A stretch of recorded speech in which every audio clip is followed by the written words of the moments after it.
My name is Sharon. I'm just a ticked-off hairdresser with a splitting headache. Something about that little girl. She's just 5 and she already needs a liver transplant. What a great movie. There were some really great messages in here. Tons of messages, really. You've got a lot of different viewpoints that you could go off. But, I like that it showed that not just that it's an ordinary angel, but it's that even a broken person can be an angel, like can step up to the plate. So could you guys talk about kind of that message? Yeah, I think that was really important to us, is that a lot of times you can watch a movie about someone who does something extraordinary and you feel like it's nice to watch, but it's intimidating that I'm not special enough or accomplished enough to be able to do something that meaningful. And this was such a great reminder that all of us can change a life or impact or help somebody or do something selfless, whether you're ordinary or, like you said, broken and feel less than ordinary. Those are often the angels, whether you choose them or not, that can come into your life and help or make an impact or transform your world. So this was what we were really drawn to about the story. Is a hairdresser from Louisville, Kentucky, who's struggling with alcoholism and broken in her own way, can step into another life, help save a life, and transform a community. It's very inspiring, and it's a good reminder. When you're doing these type of movies for all of you or Kevin and John, does it minister in a way to you? Because, this movie especially had real life hardships, right? That we can all relate to in one way or another, right? The sickness, the debt, the family ties and stuff like that. And so, addiction even. So does it, even working on these type of movies, does it kind of, minister to you or help you and inspire you? Yeah, I mean, even watching the performances live, I mean, we're behind the monitor, literally all three of us kind of pinching ourselves because we're getting emotionally moved in the moment when our brilliant actors are going through these pivotal scenes.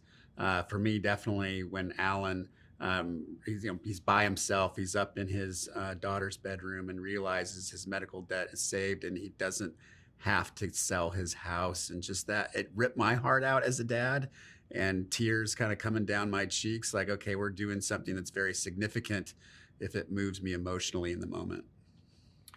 Yeah, and I would just say I totally agree. And as filmmakers, as storytellers, there's nothing sweeter than being able to help to tell a story that really moves people and that affects them, that lands somewhere in their hearts and their heads, that they carry out of the theater some lesson, some peace, some uplift, something that they take with them from the movie theater. So it's a real blessing to be able to do that. I love that. And you guys have, tackled these hard issues. And so how is it, combining these with, the joy of it? Because there is joy. In fact, that the main character, she finds joy in helping this family. That's a great question, because this is a joyful film, right? There's a lot of levity in the film. There's a lot of hope in this film. This is a movie that leaves you hopefully feeling very inspired and encouraged and uplifted and moved. But there's also struggle in it. And I always think, like, you want to find the struggle in the joy, and you find the best laughter and release that when it comes out of pain. The unexpected laughter that I think exists all throughout this movie when you watch it in a crowd. And if you can see it in a theater, that's the way to experience it. We've sat in crowds of thousands of people and just roaring with laughter in the midst of difficult moments.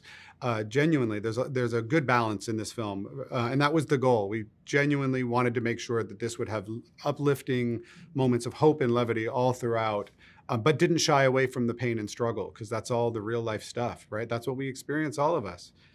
The joy and the pain all mixed together, like you said. How did it become your responsibility to save her? Because I'm here. Because I can.